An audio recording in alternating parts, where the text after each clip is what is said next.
안녕하십니까. 3월 8일 금요일 오후 김경국 TV 시작하겠습니다.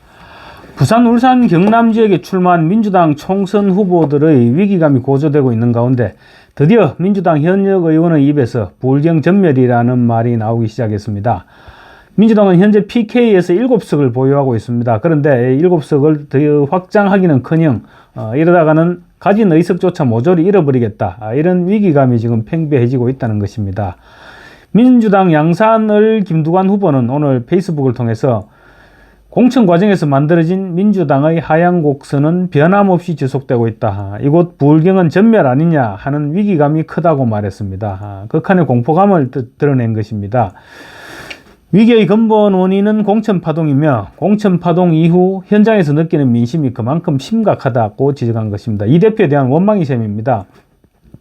민주당 또는 민주당 계열 정당의 PK 성적은 지난 18대 때 2명, 그리고 19대 때 3명, 20대는 총선 당시에는 8명이 당선됐습니다. 그런데 새누리당 배덕광 의원이 구속이 되었습니다. 구속되면서 치러진 보궐선거에서 민주통합당 윤준호 의원이 당선됐습니다. 그래서 나중에는 9명이 됐습니다. 그리고 21대에 7명 등 최근 들어 좋은 흐름을 이어왔습니다. 그런데 이번에는 그 흐름이 끊어질 수도 있다. 흐름이 끊어지는 정도가 아니라 자칫하면 부울경에서 한 명도 당선되지 않을 수도 있겠다, 이런 위기감입니다. 만약에 부울경에서 전멸하게 된다면 민주당은 영남권의 교두보가 아예 없어지는 셈입니다. 부울경 PK 후보들 입장에서는 이재명 대표가 많이 원망스러울 수밖에 없을 것입니다. 왜냐하면 지난 연말 이후 사실은 최소 3차례 정도는 민주당이 PK 민심을 다잡을 수 있는 기회가 있었습니다. 그런데 모두 이 대표가 걷어차버렸습니다. 먼저 부산시 최대 수건사업인 산업은행 부산 이전, 산업은행 본사 부산 이전과 관련해서 이 대표가 끝까지 거부했습니다. 지난 연말 이 대표가 부산에서 현장 최고회의를 소집했을 때가 절호의 기회였습니다. 그때 당시 부산 엑스포 유치 실패 때문에 부산 민심이 많이 흉흉해져 있었는데 민주당이 산업은행 본사 부산 이전이라는 선물을 줬더라면 부산 민심이 상당히 달라질 수 있었을 것입니다. 그런데 이 대표가 그 기회를 차버렸던 것입니다. 그리고 또 곧이어 1월 2일 날 이 대표가 부산에서 피습을 당했었죠. 피습을 당했는데 그때 부산대병원으로 갔다가 헬기 특혜 논란을 불러일으키면서까지 서울대병원으로 이전을 했었죠. 만약에 그때 당시에 부산대병원에 남아서 수술을 하고 그리고 부산에서 며칠 동안 입원해 있었더라면 민주당과 이 대표에 대한 부산의 민심 아마 굉장히 많이 달라져 있을 겁니다, 지금쯤. 그런데 이 대표와 민주당은 그 기회 역시 차버렸습니다. 그리고 이번 총선을 앞두고 며칠 전 단행된 지난달 말이죠. 지난달 29일 국회 본회의에서 표결을 했는데 선거구 획정, 그 선거구 획정을 위한 여야 협상 과정에서 민주당은 전북에서 한 석을 지키기 위해서 부산의 한 석을 포기할 수 있다, 이런 협상안을 막판에 국민의힘에 제시했던 것으로 알려졌습니다. 그래서 부산 시민들에게 민주당은 역시 부산보다는 수도권과 호남이 우선이구나, 이런 생각을 다시 한번 확인시켜 주었던 것입니다. 민주당 김두관 의원은 민주당 경남도당 위원장이기도 합니다. 김 의원은 이렇게 얘기합니다. 위기감을 느끼는 것은 저만의 느낌은 아닐 것이다, 이렇게 강조했습니다. 이틀 전 민주당 PK 지역 출마 후보들과 함께 김두관 의원은 평산마을로 문재인 전 대통령을 예방했습니다. 문 전 대통령에게 좀 기도받고 위로도 받고 그러고 싶었던 것 같습니다. 아마 그 자리에서 후보들끼리 이런 이야기들을, 그러니까 PK 전멸할 수 있다, 이런 이야기들을 주고받지 않았을까 생각됩니다.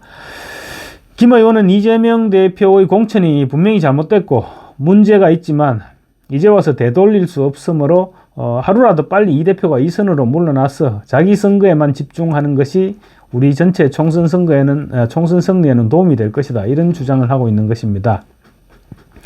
기본적으로 민주당의 현재의 문제점은 이재명 때문에 생긴 것이라는 것이 간단하게 얘기하면 그런 주장인 것입니다.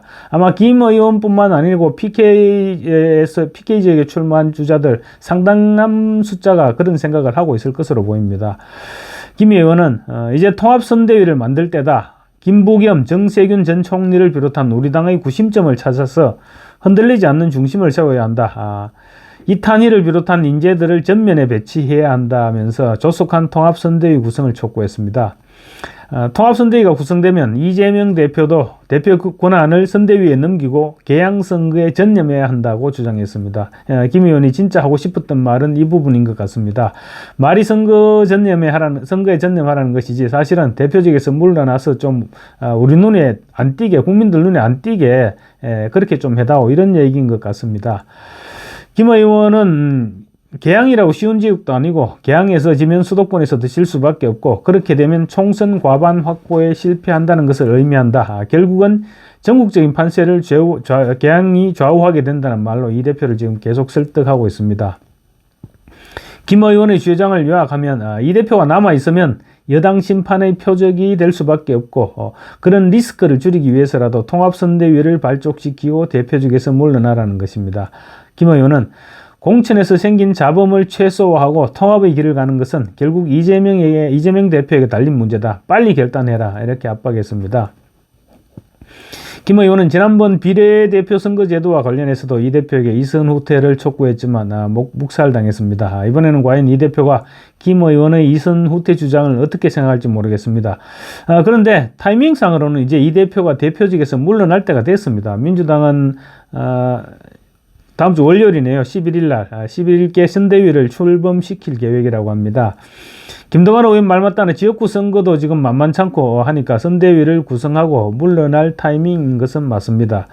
이 대표 입장에서만 볼 때는 총선 패배 책임을 떠넘기거나 아니면 자신이 책임을 최소화시키기 위해서라도 하루빨리 선대위 체제로 넘어갈 필요가 있다. 이렇게 생각할 수도 있을 것 같습니다. 그래야만 총선에서 패배하더라도 자신은 대표로 복귀할 수 있기 때문입니다. 그렇지만 믿을 만한 선대위원장을 찾기가 지금 쉽지가 않습니다. 김부겸 정세균 전 총리는 이 대표의 사당화에 대한 실망이 지금 너무 큰 상태입니다. 지난번에 당장 사당화를 중단하고 원상복구시키지 않으면 선대위에 참여하는 일은 없을 것이다. 이렇게 이 대표에게 엄포를 놓기도 했었죠. 일단 이 대표는 김 전 총리에게 선대위원장을 제안해 둔 상태라고 합니다. 그런데 김 전 총리는 그냥 순순히 맡을 생각은 없어 보입니다. 김 전 총리 측은 선대위원장 수락을 위한 몇 가지 전제 조건을 준비 중이다. 통합과 상생 방안에 대해 전제가 수용되면 선대위원장을 맡을 것이지만 명분이 없다면 맡지 않을 생각이다. 이렇게 말했습니다. 만약에 김 전 총리가 선대위원장을 맡을 생각이 없다면 아예 엄청 까다로운 조건을 제시하겠죠.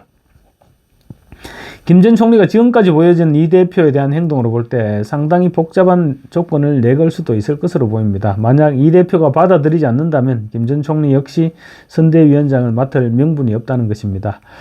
지금 선대위를 맡으면 선거 패배에 대한 책임까지 져야 합니다. 그래서 쉽사리 수락할 수 있는 일은 아니죠.